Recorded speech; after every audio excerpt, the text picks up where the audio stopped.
আল্লাহর নবী হজরত সুলাইমান আলাইহিসসালাম একদা তার লোক লস্কর ও সৈন্য সামন্ত নিয়ে সিংহাসনে আরোহণ করে এক নতুন জায়গায় গিয়ে অবতরণ করলেন।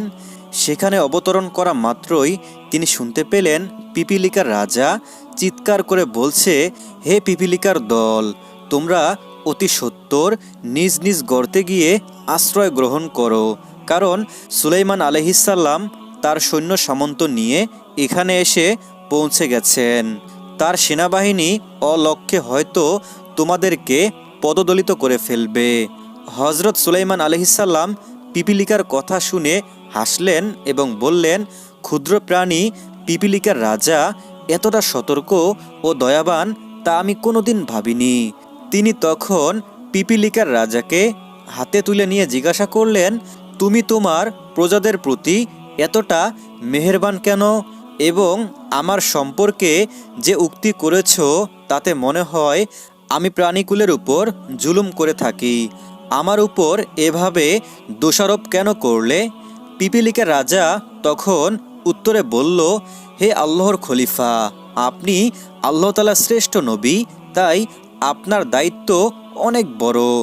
আমরা অত্যন্ত ক্ষুদ্র প্রাণী, তাই আমাদের দায়িত্ব ক্ষুদ্র। মহান আল্লাহ তাআলা আমার উপর প্রজাদের ভালো মন্দ দেখাশোনার দায়িত্ব অর্পণ করেছেন।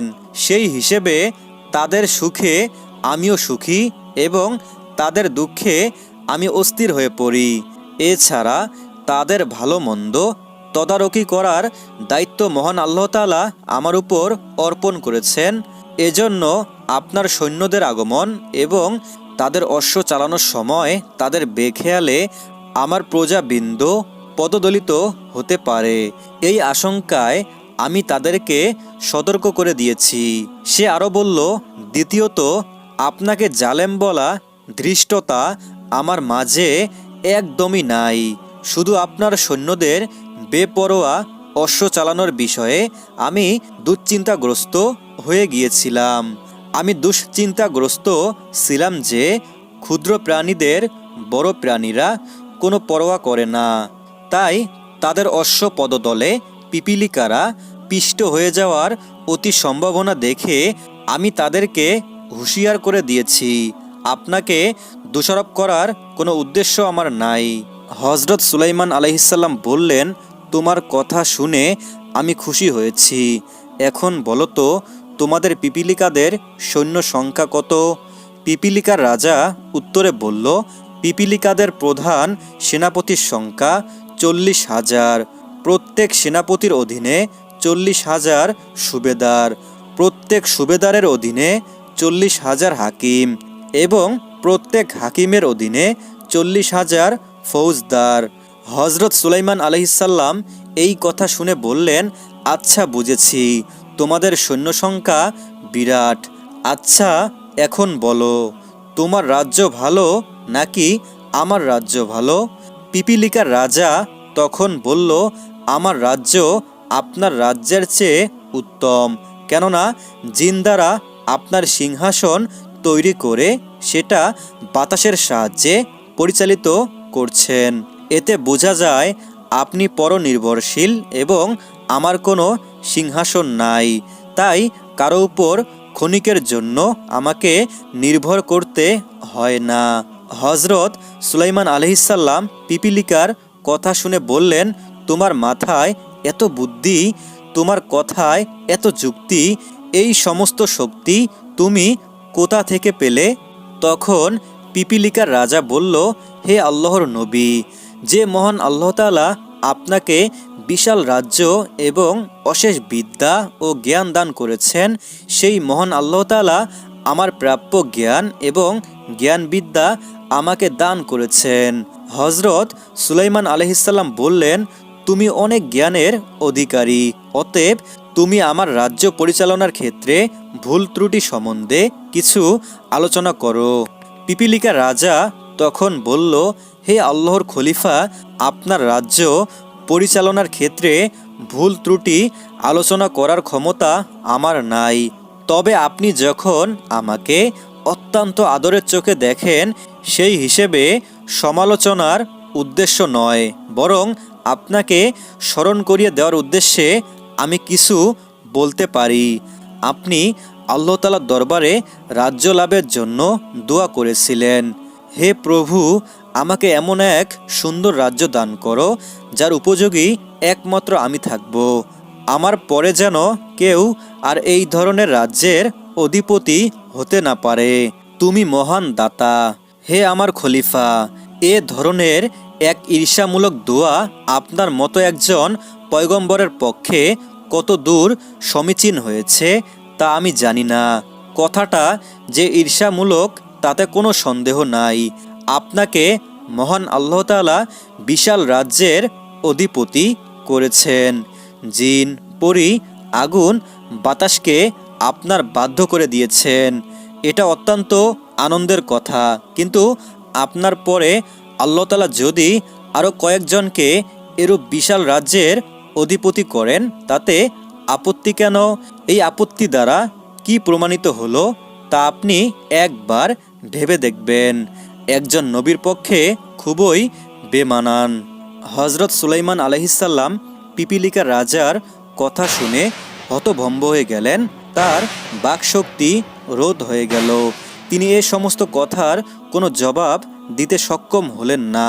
শুধু এতটুকু বললেন, ভাই পিপিলিকা রাজা, তোমার দৃষ্টিতে আমার আর কি ত্রুটি বিচ্যুতি রয়েছে তা একটু আলোচনা করো। পিপিলিকা রাজা বলল, আমার কথায় আপনি একটু বেজার হয়েছেন বটে, তবে আপনাকে উচিত কথা বলার ওয়াদা দিয়েছি, তাই আপনাকে নির্দ্বিধায় কথাগুলো বলতে হবে। আপনাকে মহান আল্লাহ তাআলা যে আংটি দান করেছেন তার বরকতে আপনি পূর্ব থেকে পশ্চিমে সমগ্র পৃথিবীর রাজত্ব করে যাচ্ছেন। জিন, পরী, মানব, দানব, পশু পাখি, আগুন ও বাতাসের উপর শাসকের সম্মান লাভ করেছেন।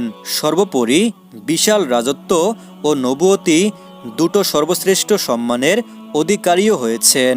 এগুলো সম্পূর্ণটাই মহান আল্লাহ রব্বুল আলামিনের বিশেষ দান। অতএব সেই সময়ের কথা স্মরণ করে আল্লাহ তাআলার দরবারে যে পরিমাণ শুকরগুজার করা উচিত তার সম্পন্ন হচ্ছে না। এরপরে বাতাসকে মহান আল্লাহ তাআলা আপনার অধীন করে দেওয়ার তাৎপর্য হলো বাতাস দেখা যায় না, ধরা যায় না, শুধু তার অস্তিত্ব অনুভব করা যায়। এভাবে আকৃতিবিহীন শক্তিকে আপনার অধীন করে দেওয়ার মাধ্যমে আপনাকে এই শিক্ষা প্রদান করা হয়েছে যে সমস্ত শক্তির দাম্ভিকতা এবং জৌলুসের বড়ই ভিত্তিহীন। সব কিছুর মূল অনুসন্ধান করলে দেখা যাবে সব কিছু আকৃতিবিহীন বা তার সমতুল্য। ইন্তেকালের পর পার্থিব সব কিছুই বাতাসের মতো মনে হবে। কিছু দেখা যাবে না, স্পর্শ করা যাবে না, শুধু অনুভব করা যাবে। এ সমস্ত কথা শুনে হজরত সুলাইমান আলাইহিসসালাম পিপিলিকার রাজাকে মাটিতে রেখে নিজের পথে চলতে আরম্ভ করলেন। তখন পিপিলিকা রাজা বলল, হে আল্লাহর খলিফা, আপনি গরিবের দ্বারে এসে খালি মুখে চলে যাবেন? তা হয় না, আপনি দয়া করে কিছু মুখে দিয়ে যান। হজরত সুলাইমান আলাইহিসসালাম এই কথা শুনে দাঁড়ালেন।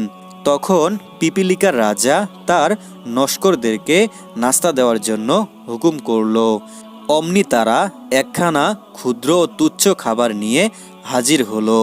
হজরত সুলাইমান আলাইহিসসালাম তা দেখে হাসলেন। পিপিলিকা রাজা তখন বলল, হুজুর, আপনি হাসছেন কেন? ক্ষুদ্র খাদ্য অনেক সময় অনেক মানুষকে পরিতৃপ্তি দান করতে পারে, আর বিশাল খাদ্যস্তূপ অনেক সময় শুধু একটা মাছের খাদ্য হিসাবে যথেষ্ট হয় না। এগুলো সব আল্লাহ তাআলার নিয়ন্ত্রণাধীন বিষয়। অতএব আপনি লোক লস্কর সহ বিসমিল্লাহ বলে মুখে দিন, মহান আল্লাহ তাআলা এতেই বরকত দান করবেন। হজরত সুলাইমান আলাইহিসসালাম সেই তুচ্ছ ক্ষুদ্র খাবার থেকে সামান্য একটু মুখে নিলেন। অতঃপর তিনি অনুভব করলেন সেই বিচ্ছিন্ন অংশটুকু অনেক বড় হয়ে তার হাতে আসলো। মুখে নিলেন আর অনুভব করলেন সেটা আরও বড় আকৃতি ধারণ করলো। তখন তিনি গিলে ফেললেন। তখন তার পেট পরিপূর্ণ হয়ে গেল। তখন তিনি তার সঙ্গীদের এবং লোক লস্করদের সেখান থেকে কিছু অংশ খেতে হুকুম দিলেন।